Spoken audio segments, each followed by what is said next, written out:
Good afternoon. How are you enjoying your weekend? It's good? You feel refreshed? Yes? Thank you for your patience. In the last, for my last workshop, the PowerPoint didn't work, and we didn't have enough notes for everybody, but now the PowerPoint's here, and we're gonna have notes for everybody. It's the live PowerPoint. Live PowerPoint. It's my husband, Pascal. He's awesome. And yeah, just want to introduce myself quickly. My name is Bergeron, and I've been in ministry for 20 years. I've been married with Pascal Bergeron. She's this handsome fellow there.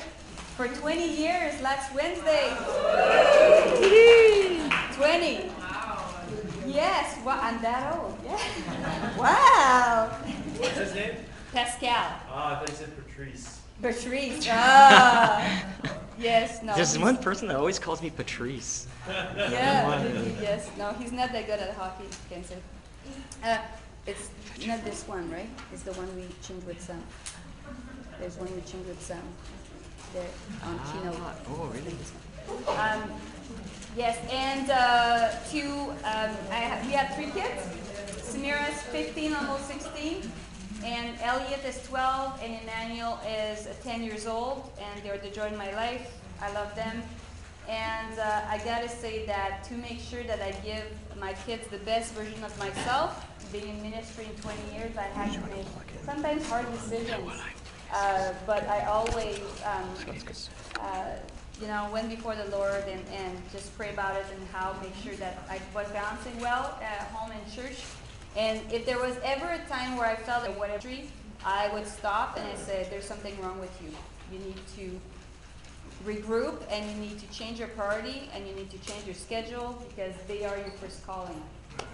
And they are not in the way, they are the way. They are the first. So I've been, does it work or no? Pascal, just go to the left. No, I just want to know if that's the one. No, it's not the one. Because that's the one you sent me. No, I didn't set. Okay, so this one we did with Sam, it's right there. You know what? I think I'm still going to start. Yeah, why not? Can you? Yeah? This one? Yeah. Yeah, this one. So the name of my workshop today is Self-Care in the Real World. For the last 2 years, I have been just doing a different kind of ministry. And I used to work for the POC district and do a lot of whatever is happening today. And for the last 2 years, 2 years ago, I had a big car accident that changed really my capacity and what I was able to do. And it's really somehow became a gift that God taught me how to relive my life differently. And I'm excited to be able to share that with you. For the last year, I've started a coaching business, which I coach working moms, working dads, children pastor, children ministry leaders, and I help them especially in the area of purpose and strategy, children's revitalization, and health, just personal health, and the life of the leader. One thing that I've always come back to is that Jesus was never rushed. Think about it. In any time that we found him interacting with people in Scripture, and the guy was busy, right? But he was never in a rush. And I'm just wondering, how can I live my life this way? Does it work? Yeah. No? Soon. Yeah. Okay. So here's why I need this slide, is that I would like to know from you, how is your present pace of life? The pace of life is your speed and how you feel about how you live your life right now. And do we have it? No. Yeah. That's good. I just got minutes ago. Oh, wow. And I needed a computer and the PowerPoint. So good. Okay, so I have different pictures here. There's a grape that's being squeezed there. There's a man on a crane. I try to kind of mime these pictures to that last group. I'm like, imagine you being like this with the beach. Live PowerPoint. Yes, the beach relax, all those pictures. How is your pace of life presently? Just shout your answers.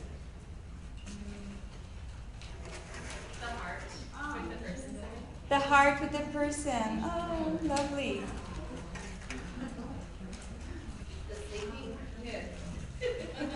The sleepy kid? I just need a nap. Especially this time of the day. You need a nap. I get that. Yes.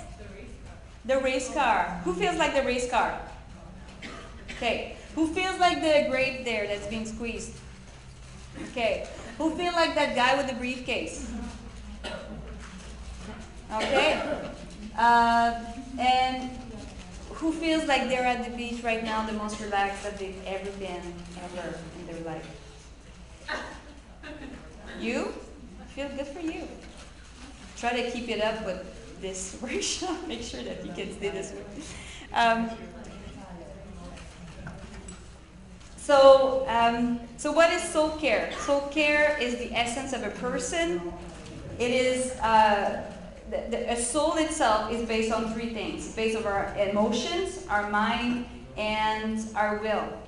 So the more our feelings, our thoughts, and our will or decision that we made align with those of God, the more we experience peace and joy.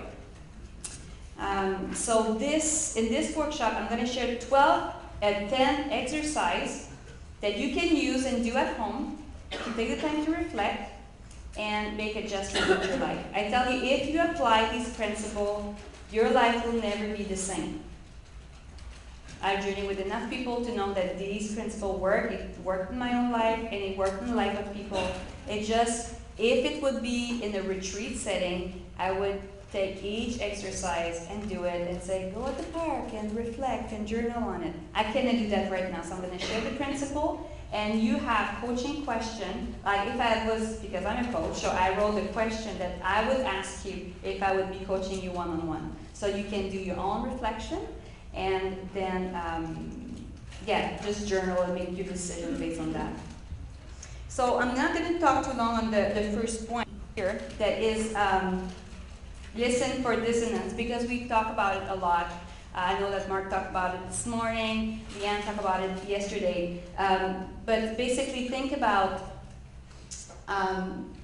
hearing a guitar that's out of tune. So the person is playing a G and is rocking the G, but it's not, the chord is not well, and it sounds awful because it's not well tuned in. Well, this is how sometimes we can sound. We can do this, put the right position and do the right thing, the right move. We know to produce this result, but because we're not in tune with the Lord, what comes out of our heart, the melody of our life, is not at all in sync, and it's very unenjoyable for people around us. So it's really about taking the time to reflect and address any resentment that you may have towards other people that have wounded you, sins that can bind you, and lies that you have maybe believed about yourself or about others or about God. A lie could be things like, I know when I had my car accident, so I've been in ministry for a long time, and it's not like nobody knows me, like I've been at it for a long time. But when I had my car accident and I could barely walk or care for my children, I really had that thought coming back and forth on, you will never do this again, you're done. And I really had to say, okay, so that is a lie of the enemy. Now, what's the truth? The truth is, first, what's the fact? Is that the fact is right now, I cannot do it. The lie is that I will never do it. The fact is that right now, I cannot do it. But what is the truth? The truth is that God has great things for me and for my future. And He knows, and I will be restored. He says, I will be restored to the way I was before. Even better, because I will have learned from this experience. So it's to be able to reflect and identify the lies of the enemy, renounce it, acknowledge the facts, because you can't just, oh no, I'm not the person that would say, no, just proclaim the blessing and just don't. No, you live in the reality. Those are facts. But we live in a higher truth, that what God says about us and about His reality and the reality of the kingdom of God. So I'm not going to take a lot of time on that, but I have created an extensive exercise at the end of your note called Uncluttering Your Soul. And it's a question you can ask yourself on a daily basis about forgiveness, repentance, and whatever lies or that the enemy may put seeds in it, and sometimes and it's just like weeds. It grows and grows and grows, and if we are able to monitor our heart on a daily basis, we pay attention, then we can catch it right away and deal with it. So the second point is maintain healthy emotional boundaries. See, after helping leaders in the area of soul care, I noticed that one of the biggest challenges that we have of leaders is that we do absorb other people's emotions. We're like sponges. So if somebody's angry, we're kind of piling up that anger. Or if somebody's moody or just very gossip or complains a lot, like we tend to absorb their emotion and their behavior. And sometimes just because we love them, and that's typical of helping professions. If you're mom stay at home, if you are teaching in the church, if you're in a position where you care for people, it's very easy to absorb their emotion. So one of my children tend to be more anxious and tend to be very reactive to this environment, and he will often come back home and just start complain or yell or bug other people. And how many times have I just, would you stop yelling? And I'm yelling way louder because I'm French. I can be loud, believe me. So I'm louder than everybody else, and I'm just like, I will teach you how not to yell right now. And I'm just I feel a crappy parent and everything. So that probably never happened to you, but it happens to me quite a lot. So, but I had to learn to respect that my son, he is in a journey in himself, and he needs to grow and trust in the Lord, and I could not control or change him. My job is to be able to journey with him and equip him, but understand that he's in journey and the Holy Spirit is doing His work, special work in his heart. So I trained myself to listen in a way that showed empathy. I would respond by validating his emotion, but without imitating it. Yes, man. Imitating it. I say things like, well, I understand that must be challenging. And you stop there. I'm so sorry to hear about that. That really sucks. See, I don't sermonize, I don't start to lecture, I just show empathy. Because another thing we do often is to take offense for somebody else. And then we don't have the grace to carry something that was not for us to carry in the first place. That's why we take offenses for other people often, out of love, but we take offense and it's festered inside of us, and we can't believe that person did this to the other person. And when that person that was actually offended have moved on, they moved on, and we are stuck there with our resentment. Why? Because they have the grace to go through what they've been through, because they're the one that's been through it. But when we carry other people's offense, there's no grace for us, because it's not for us to carry in the first place. And often in ministry, absorbing people's emotions and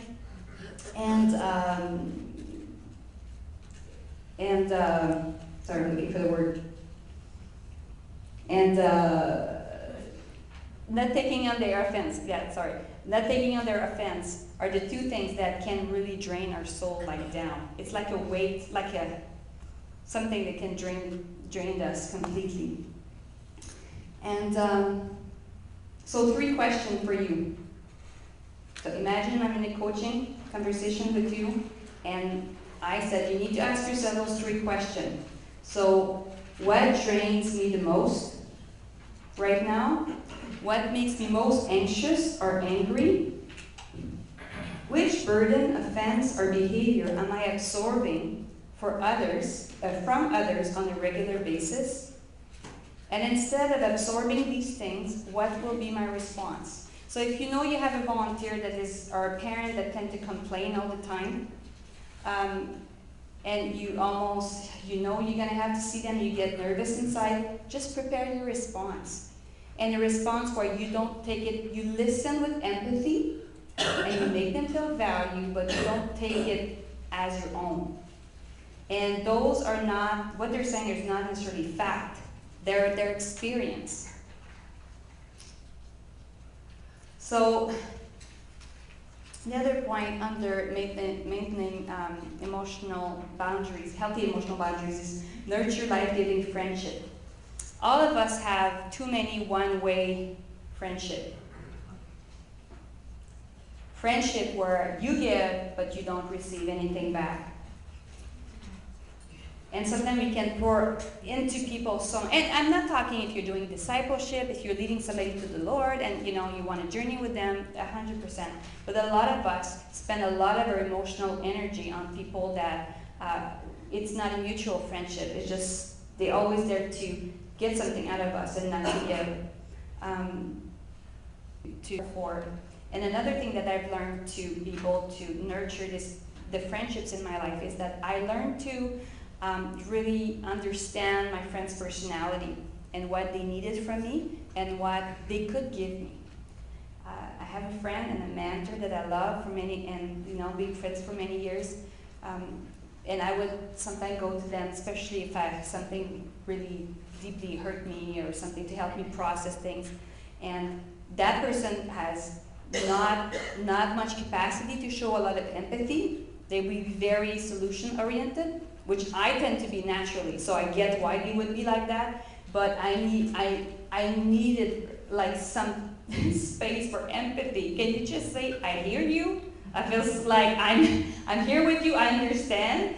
And I will always come back from these conversations being frustrated, feeling, and the Lord, in His kindness, give me this proverb that I'm sharing with you this afternoon, okay? It said, if you need bread, do not go to a mechanic.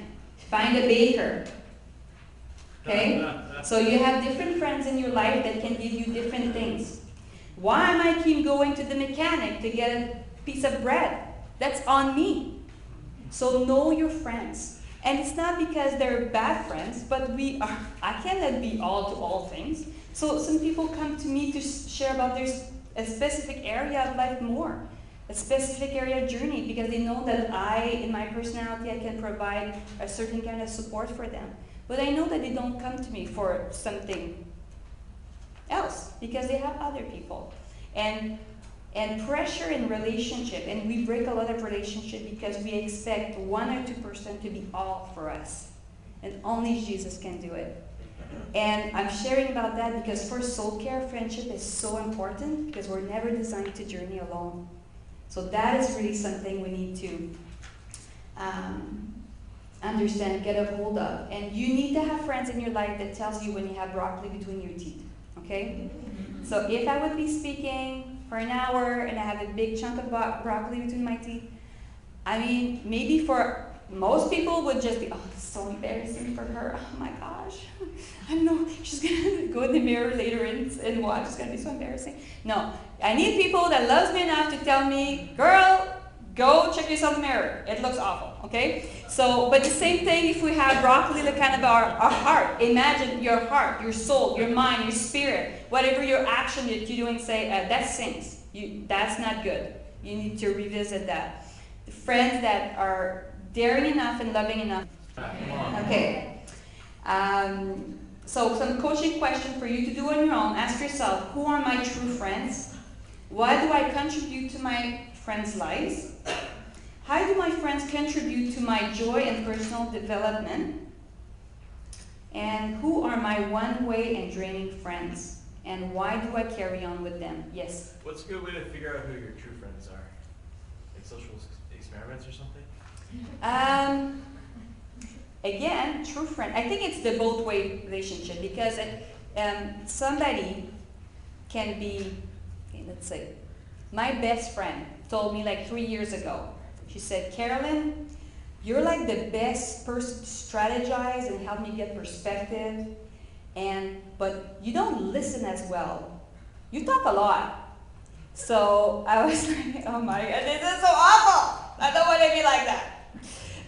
But then I've done 6 months of training as a coach, and as a coach you're supposed to listen 80% of the time and only talk 20% of the time. So that cured me from talking all the time. Okay, it has, except when I have a microphone and it's my job to do it. But it's really a matter of two-way friendship. But if somebody is more, it's more of a fun friend to have fun, you know, and it's great. That is a friendship. It doesn't have, it's just that one person cannot meet all the needs.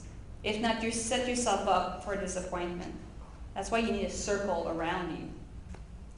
And some friends, you say they're friends, but I'm not going to share all stuff that's happening between me and my boss.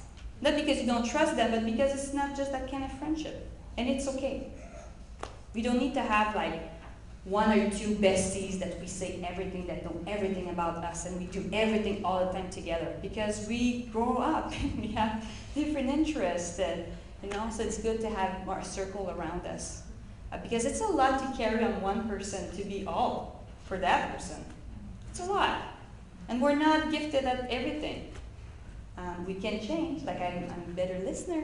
I used to be, but it's still I'm very solution focused in my approach, and you can do this, let's go Tiger, instead of just like, can you just let me cry? I needed that in my life at some point, so I've grown in this area. But okay, so number 4, be clear on what you need and ask for help. Okay, so as a coach, if I sit down with you and meet with you on your weekly basis for a certain amount of time, it would often come back to that question. What do you really want? One of our biggest problems is that we don't know what we really want. So, coaching question for you. Ask yourself, for my soul to flourish, I need more of. Just shout your answer. Grace. Yes. What else? Wisdom. Wisdom. More Okay. understanding. More understanding. Okay. You're Crystal's mom, eh? Man, you look like her so much. It's so funny. I saw her before. It's like, you exactly look like her. Okay. Anything else? What do you need more of? Time. Okay. What else? Organization. Organization. Yeah. What else? Quiet. Quiet. Yes. You see, you cannot plan and make room for something you don't know. So when you stop and say, what do I really need to flourish? It really helps. Another thing is, ask yourself, for my soul to flourish, I need less of. Worry, anxiety. Preach it. Worry, anxiety. What else? Distractions. Busyness. Yes. Busyness, yeah. What else? Information, yes. Infobesity. We get so much information. I'm quoting Andy Gabbard said that. I'm not that smart. What else? Comparison, yes. What else?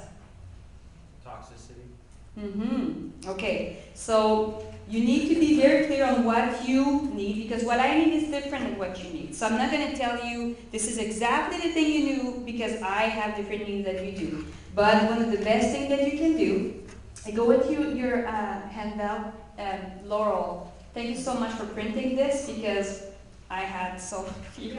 So thank you so much. So go to that and say, create your absolute no to-do list. So say, I will in my life no longer, I'm going to give you an example that comes from the book from Cheryl Richardson. I will no longer ignore what I'm feeling for the sake of keeping peace with someone. I will no longer go to work when I'm really sick. Finish a book that lose my interest. Tolerate or participate in gossip. Get caught up in other people's drama. Let my mind be on work when I'm not working. have my email program set to automatically receive new messages. I choose when I get email. There is such a thing as release your email, they send you email only during certain chunk during the day. And there's such a thing to say, I will look at my email 2 times a day, between that time and that time. And life will still goes on. And you may not be always distracted thinking, oh, there's another demand on me. You decide to watch, to look at your email, right? So that could be a self-care practice. And another absolutely something else that you can put on your no list is I will no longer feel the need to check my social media status 10 times a day. Because it's created to be addictive, to be more and more. And you can say, I'm gonna have this challenge for the next week, I will check at it 3 times a day, or once a day. I'm not gonna be, if you're really like crazy courageous, say I'm not gonna watch for a day. Yes? According to Andy Gabbard, the average adult checks it between, like, I think 20 and 40 times, and spends about 4 to 5 hours on it. Oh, it's like crazy. It's crazy. This is, like, we all have time. If you say, I don't have time, we all have time. It's where we need to keep track of our time and choose how we spend it. Because when you say yes to something, you say no to something else. And most often, we say yes to the urgent and we say no to what's really important. And this is really, it sounds very simple. Like it's everything that I'm sharing about is free.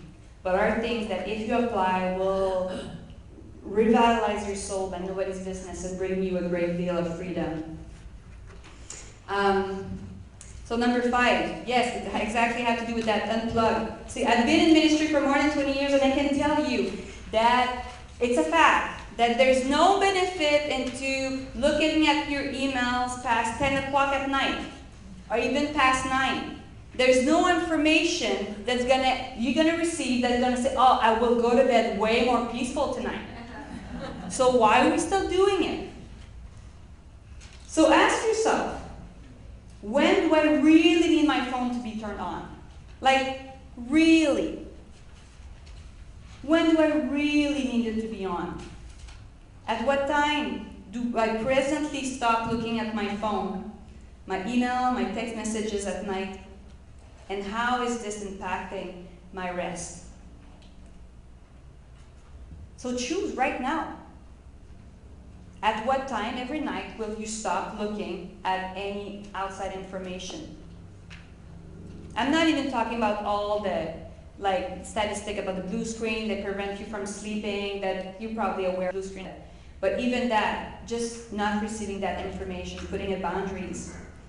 And reflect on how would a media fast benefit your soul. I have a friend have a media fast for a month during the summer. Yes? How many accidents have happened because of people answering the phone in the wrong time? Pardon me? How many accidents Yeah. have happened with people answering the phone at the wrong time? I think there's a lot of accidents in the soul too. Physical, but too emotional, things that we wound people and we deal with situation fast and we take shortcuts sometimes by dealing with situation because we're not refreshed and we just don't want to have to worry about it instead of sleep on it.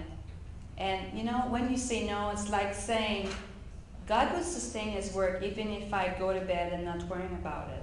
I'm not that important. I don't think you are either. Important to God. But to have boundaries around your time is very important. And number 6, retreat to reflect deeply. So scripture informs us that Jesus had good self-care practices. Luke 5 verse 15-16 said, but the news about him was spreading even farther, and large crowds were gathering to hear him and to heal them of their sickness, and be healed of their sickness. But Jesus himself would often, everybody say often, slip away in the wilderness and pray. See, Nobody was as busy as Jesus. Yes, he was never rushed.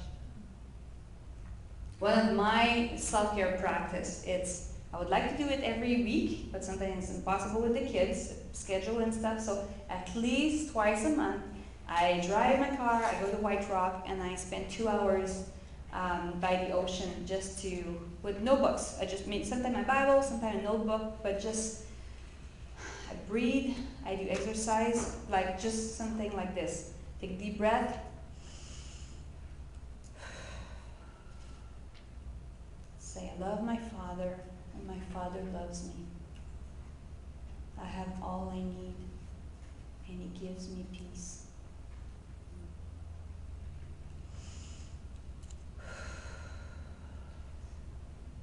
And I just repeat that a couple of times. It doesn't have to be at the beach to do that, but just to have time to reflect and just take the time to center yourself. And the time in my life has been time where rebuke me. You rebuke me in the sense putting the fire to purge me from something that, like a bad attitude or a bad thought pattern that I had. It's often in times of retreat. Last time I had a retreat at my friend Kim quickly. She was away in Ontario, so she let me borrow her apartment for a week. It was lovely. And I was praying and trying to write curriculum and stuff and leadership stuff. And I was talking about our schedule and our time. And you know, Mom carried a lot. We tend to think about a lot of things. And I was talking and praying for Pascal and stuff, my husband. And I don't know, I thought about something he didn't do, and I was frustrated a little bit. And then the Lord said, oh, you think you're way better than him, don't you? I was like, well, I'm kind of more organized. I'm not better overall in my life, but I mean, a little. And just a little, like seriously. But God showed me and God just rebuked me. It's like, how dare you? Who are you to think you're that much better than him? You're not. And it's not like I value him, and it's not, but there's always often that underlying frustration that I'm thinking about the kids' stuff. And you know, if you're a mom, you get it. And God really repented me and just showed me so many things that he does, and how he's so patient with me, and how, at some point for 8 years of my life, I traveled about 10 days a month to be able to speak and train leaders. And he was at home with 3 kids under 5, and he did it. Right? Not a lot of dad would have done that necessarily, and he was willing to do because he believed in me, and he just gave me perspective. But that was in time of reflection, where I listened long enough. If you don't listen, if you don't hear the Lord speaking to you, it's because you don't quiet your space enough, your mind, and not create a space for the Lord to really speak, because he always speaks. So how do we make our heart available to listen? So number 7 is embrace the Sabbath rest. Sabbath is for rest, is one of God's most beautiful gifts, yet is the only gift, and in fact a commandment, that many leaders take pride in breaking.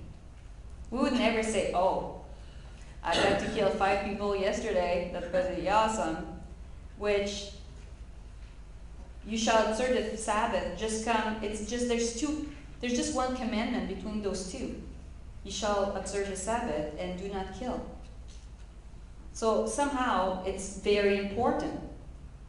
And we consider it as a bonus. Yet the Sabbath is so because and to do our work from a piece of rest. Not to work and rest from our work. He created us for peace, so we can do work, but from a place of rest. Does it make sense to you? Mm-hmm. Yeah? Okay, in the Jewish tradition, to enter the Sabbath rest, they seem to have a lot of rules about Sabbath and stuff, but that was the goal, okay? Is that was their perspective. They said to be able to fully enter the Sabbath rest, we must let go of strife, fighting, anger, controversy, complaints, resentment, righteous indignation, or anything that may damp the spirit of peace in our heart. We must let go of personal concerns, anxiety, sadness, fasting, mourning, worry, fear, distrust, or any activity that may reduce our joy. See, it's a time to rest from all that drains our body, consumes our mind, confuses our spirit, and clutters our soul. It's an invitation to enter the very essence of the Prince of Peace. So, God is giving you the gift that 24 hours a week, you enter that time thinking that all your to-do list is done. So think about 24 hours where everything that you needed to be done is already done. This is how God wants us to operate. Even He wants us to rest from even the thought of work so we can really focus on Him. Maybe the 24 hours, some people, they do their Sabbath like a Saturday from morning to night. Some people would do, my Sabbath is usually on Friday evening until the Saturday night, like from dinner to dinner. Often people that do kids ministry, they choose that so that they can review their lesson on Saturday night, but make sure they prepare before. But I challenge you to do that, because when we submit this time to the Lord, He gives us favor like nobody's business. I heard a testimony of someone that was studying in medical school, and everyone was like working every single day and no day off, and was studying and studying and studying. And she really decided to obey the Lord and say, if you command me to do this, I will take a full 24 hours without studying or think about medicine at all whatsoever. And everybody say, you are absolutely insane. But what it did is that she rested, her mind just rested. And the time that she was working, it's like God opened her spirit and her mind, and she was so much sharper, and she ended up having better notes than anyone else, better grades than anyone else in that program, which is because she said, God, I've done my part. I want to obey you. You fill in the blank. And not talk about being lazy. She was not lazy. She just chose to put that time away. And God honors when we follow Him. Brady Boyd, he's the author of Addicted to Busy, said, when God is present in our rest, He becomes present in our work. So let me ask you this question. When do you take your Sabbath? What it would look like for you to begin 24-hour cycle as if all the items of your to-do list were already completed. And how skipping the Sabbath or being overly busy is robbing you of what God has for you. And after, I invite you to make a decision. To do that exercise, reflect, and then make the decision to fill in those finish those three sentences.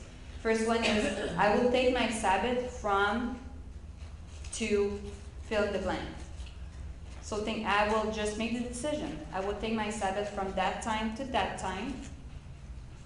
And I had 3 kids under 5.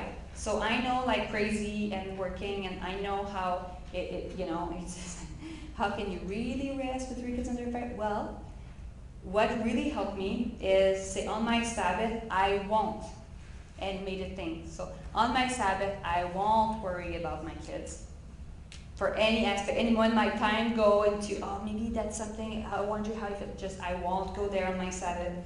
I won't do laundry on my Sabbath. I won't cook on my Sabbath.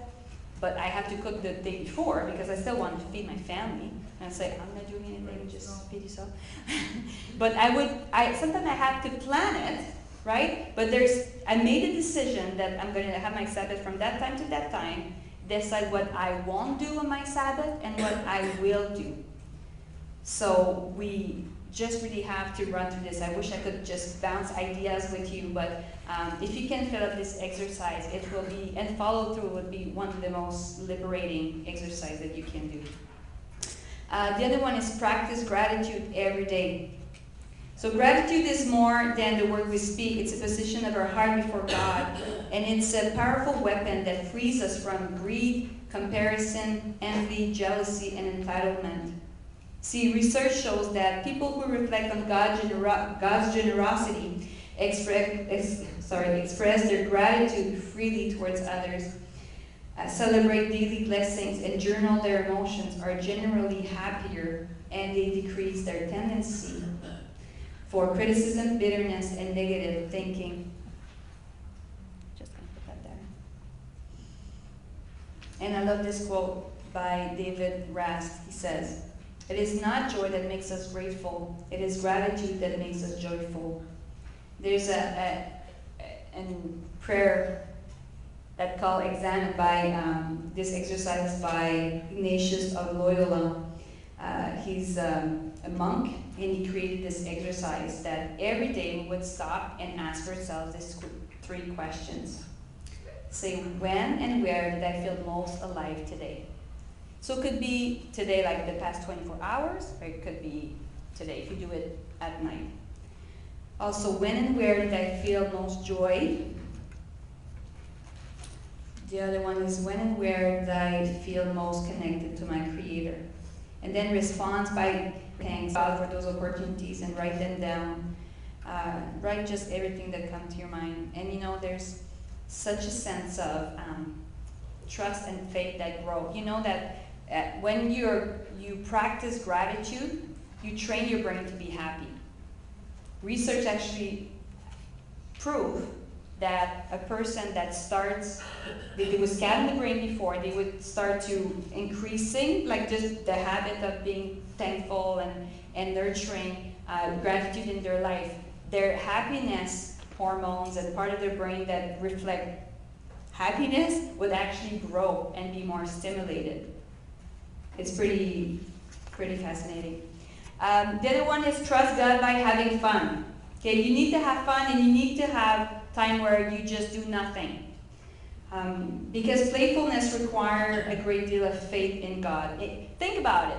In our life where it's often filled up all the time, we're filled up by ultimate purpose. Like everything in our life have a purpose. Just doing practice or activities that are purposeless and just we do it for just no reason, just for the sake of being, are a concrete sign of our trust in God. See, recreation fosters renewal. So anything that stirs your imagination, just do it. And especially during vacation time. Sometimes we like to be entertained, which just shut our mind off, which is good. I like entertainment. I can binge on Netflix too and things like that. But I learned that I need practices in my life that would renew that creativity, especially in the area of kids ministry. Because you want to have your brain thinking, but about something that are actually creative. And that would, God created the world, so He's a very creative God. If you said, I'm out of ideas, just ask Him. He created the whole world. So He's your best, the best person to impart your creativity. And I'm not talking about become super extroverted and dancing in the rain, like if nobody's looking, or becoming happy-go-lucky kind of person, but just do what you love most. And make sure you plan vacation and take advantage of that. 3 question is, how do I recreate myself? Anyway, I'm going to let you read that question. I have just one laptop before we close. So the last point is frame your life with the Word of God. So you have a handout here, this one here, and that I've been speaking about this topic for about 10 years, and all the time this exercise has been the one that has been one of the most life-changing for people. I encourage you to reflect on 4 either promises that the Lord gave you, or 4 verses, 4 things that you know that this is for you. It could be worry for nothing. It could be God is on your side. It could be God is here to give you hope in the future. Or whatever promises that is very meaningful to you, writing down on this frame. So 1 promises for each side. And then you can put it on the frame, put it in your kitchen, or you can just print a copy of this. And take the time to journal on it, because when you go through something challenging, it's hard to see it physically. You can journal about the situation, but then there is limits to where your mind chooses to go for the sake of, because of the promises of God. So you can say, well, that's the situation, but I choose to frame this situation in light of the fact that what God says that is the truth, and what He said would become true. And this is where the Word of God becomes so powerful and alive in your life, because it literally reframes the way we do things. When you say, keep your heart and your mind captive under the authority of Christ, these kind of exercises help you to do that, because if you're like me, you have an imagination that is such a gift that God gave us, but then with life we just feed it a bunch of junk and insecurity and anxiety and negative scenarios and stuff, and they end up, that imagination that's supposed to be a gift grows up to be like a puppy, from a puppy to like a super big dog that you can barely carry on the leash, and he's carrying you and he's leading, and if you feed it too much, it's become like a wolf that's going to devour you. And it's really, this is a way to command your spirit and say, no, you need to stop right now and come back to me. My imagination is a gift from the Lord. And to bring, I would literally imagine that. When my mind would go like this, I would say, you're just a puppy, come back right now, come back on the leash, and I'm keeping you under the authority of Christ. That's my thought life, that's my imagination. And this strength really helped me with that. So I'm going to let you do a lot of exercise, these exercises at home. I would just encourage you to maybe do one every day for the next 2 weeks, and just ask a partner to help you with that. So often we go to conferences, we feel encouraged, but our life doesn't change because we don't take the time to strategically apply what we learn. So just I really challenge you to, if you have a new goal about your Sabbath, about your rest or anything, write it down and share with someone. And somebody, like, this is what set their own goal, and they just ask the question, so how did it go? Because if you set a goal and you don't share it to anyone, and nobody asks you if you did it, well, it's often there's not a lot of change. So let me pray a quick prayer over you before we go to the last session. God, thank you because you love us and you care for us, and God, you care for us. And you want us to serve you from a place of rest. And because you freed up your people from Egypt. They were slaves. They were commanded to do things and to go have a rhythm of life that were unsustainable. They were for like 40 years in always over stress, and they were working past their pain and breaking point, and you set them free from that. And same thing with us, God. Sometimes we just go, and like if we're a slave of our schedule, we're a slave of our time, and like if we have no choice, but you came to set us free. So right now we break any bondage or any chain that we can have in our life right now in the name of Jesus. Any sense of guilt regarding to self-care, the things we didn't do or we need to do or we need to say no to. God, just each and every one of us come from different backgrounds, but we all need your same spirit, and you create us to be set free. So may we live every day fully alive and free and rested, and may our work come out of this place of deep rest and deep intimacy with you. Amen. Thank you for coming.